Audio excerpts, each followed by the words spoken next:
Olá, seja bem-vindo ao Alerj Debate. No programa de hoje vamos falar sobre a atenção básica em saúde.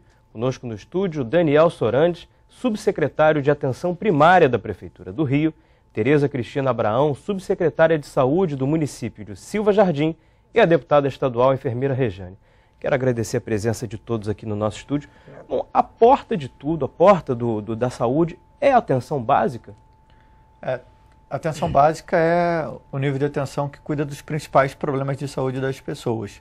Então, 80%, 90% das vezes que eu tiver algum problema de saúde, a minha entrada é pela atenção primária. É claro que se eu tiver alguma questão de emergência ou um acidente de carro ou alguma questão mais grave que cause risco imediato à saúde, vai ser por uma unidade de urgência e emergência. A vantagem da atenção primária ser a entrada das pessoas é o vínculo que ela cria com esses usuários. É a porta de entrada, não somente a porta de entrada, mas sim o serviço de referência, que é responsável por acompanhar ela ao longo do tempo e em qualquer outro nível de atenção. Deputado, qual a importância dessa atenção básica ao cidadão? É importante a gente colocar que essa atenção é um modelo de reorientação da saúde no nosso país. Porque você tinha um modelo que só privilegiava o hospital, né? Então a pessoa ficou doente, ainda é hoje, né, Daniel e Tereza?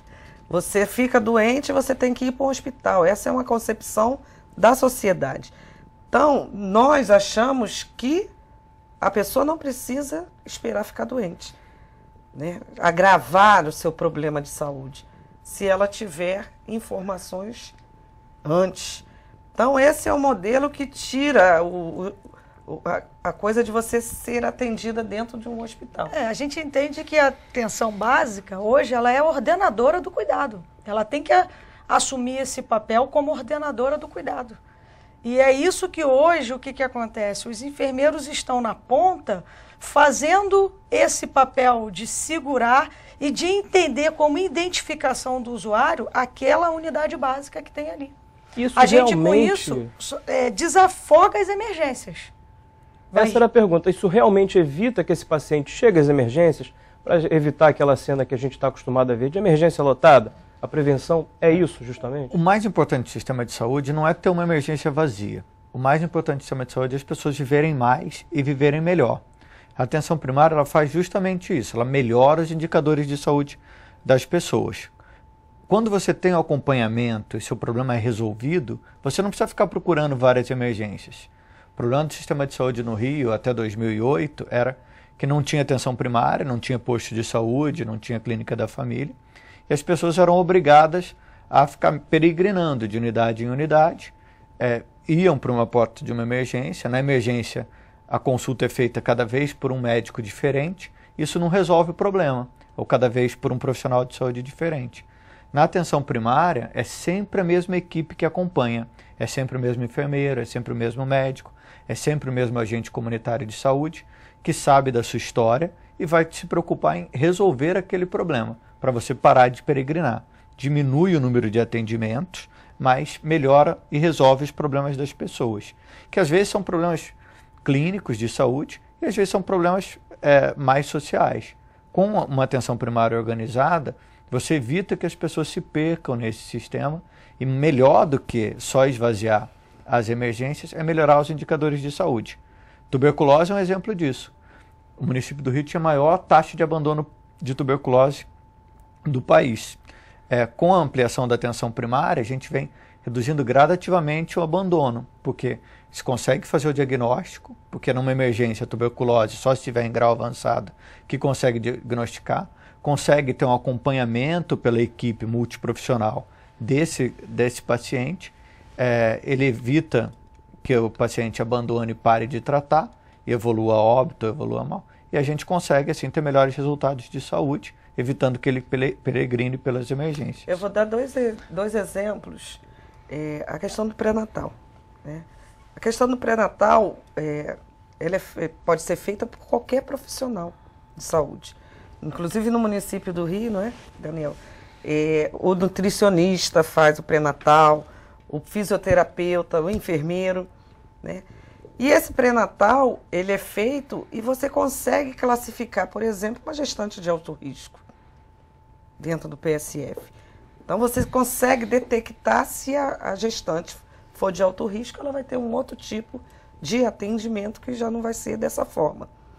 A outra coisa que eu trago que é bem emblemático é um paciente cardíaco, por exemplo, que vem de uma cirurgia cardíaca e recebe alta e vai para casa.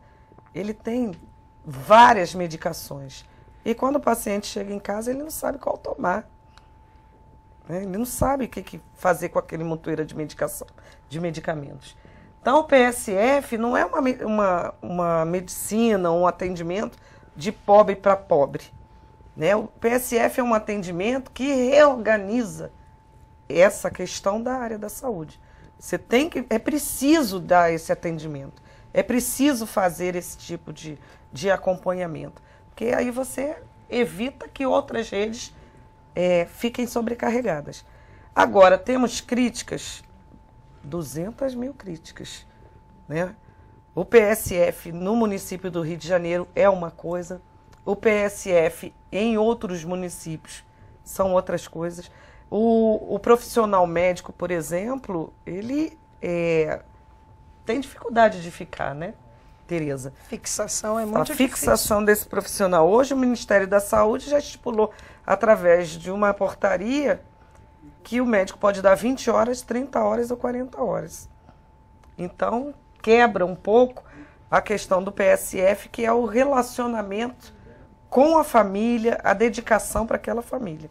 Agora, numa equipe de programa de assistência da família, é necessária a presença de um médico, necessariamente, ou tem equipes que não têm um médico? Hoje as equipes, elas são compostas por um médico, um enfermeiro, técnico de enfermagem, e de acordo com a sua área, ele tem um número de agentes comunitários.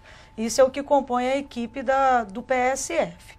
Só que o que nós estamos vendo hoje em dia? A fixação do médico, por exemplo, no interior, a gente não consegue fixar o médico no interior.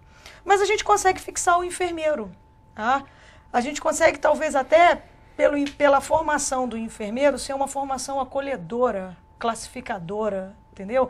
Então ele consegue acolher melhor essa população, ele consegue ter esse vínculo de identificação melhor com essa população. Ele não tem aquela visão tão financeira, entendeu? Ele está ali, ele quer fazer o trabalho dele, ele quer praticar a profissão dele com amor. Então, o que acontece? O que eu penso que seria o ideal para um futuro para a atenção básica, né?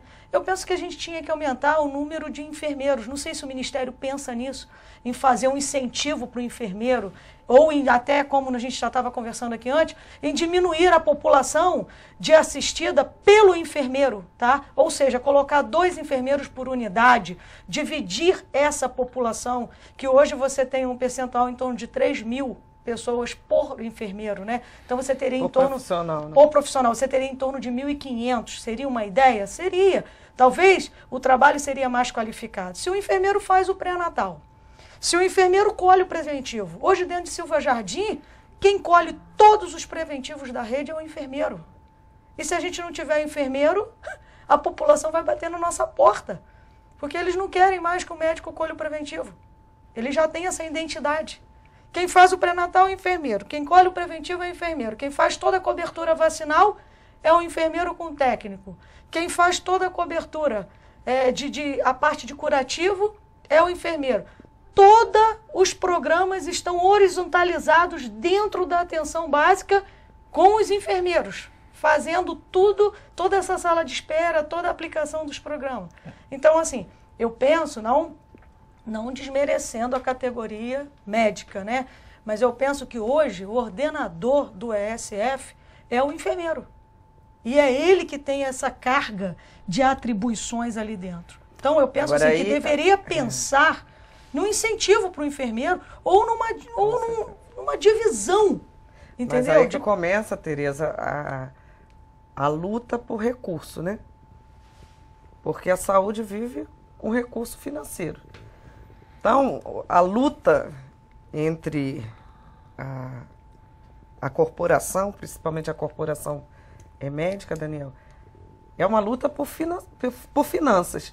Então, se eu sou da rede hospitalar, eu vou brigar para que o orçamento seja direcionado para os hospitais, para as clínicas, para as UPAs, para a rede de atenção terciária, né? Se eu sou da rede básica, eu vou querer fazer esse tipo de lobby para que a gente consiga uma cobertura maior. Hoje a gente estava conversando aqui fora, a cobertura está em 53% no Brasil inteiro, cobertura de PSF. E no município temos 41%. 41%. É uma cobertura, enfim, que está no limite, está metade, né? Praticamente a gente está chegando à metade. Que nos governos passados nós não tínhamos essa cobertura.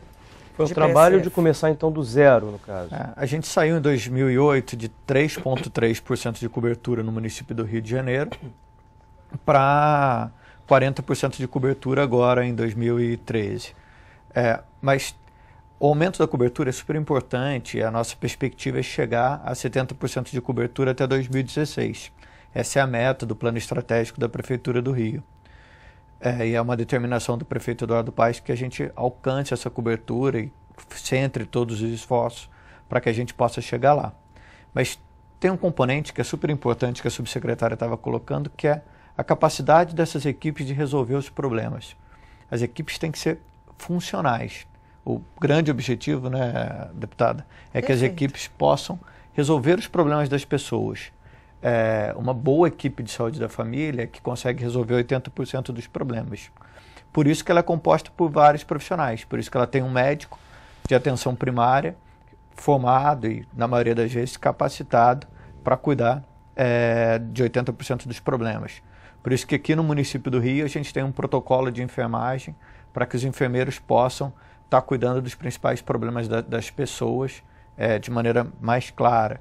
Que os agentes comunitários tenham as suas metas e seus objetivos a seguir focado no seu usuário, onde eles possam saber quem é a gestante que tem que acompanhar, quem que é o seu hipertenso, quem que é o seu diabético, todo o protocolo de cuidado para resolver os problemas. Dos erros maiores da atenção primária em algumas cidades, em alguns locais, é não se preocupar com uma atenção primária resolutiva, isso que a deputada estava falando. Unidades mal estruturadas, profissionais mal capacitados. Isso atrapalha a resolutividade do sistema e a atenção primária fica frágil. O profissional quer que naquela unidade de saúde tenha um aparelho, por exemplo, um mamógrafo, por exemplo. Ele quer que exista Claro que não, porque essa não é a lógica do PSF. A lógica do PSF é um vínculo com aquela comunidade.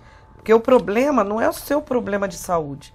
O problema daquela comunidade é o valão negro, é a falta de água, são as condições da população que não tem, vamos supor, nem saneamento básico, nem transporte coletivo para ir trabalhar.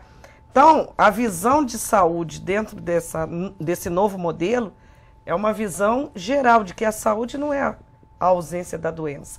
A saúde é o lazer, a saúde é a educação, que a escola está lá caindo aos pedaços. Então, o profissional ele tem que se despir daquela coisa do hospital de branco, onde eu boto o estetoscópio no pescoço e vou te atender somente na sua doença, e trabalhar a sociedade para que ela, né, encare esses desafios e, em conjunto, tentar melhorar as condições de vida que ela tem. Tá certo. O Alerj Debate vai fazer um pequeno intervalo. A gente volta daqui a pouquinho. Não saia daí.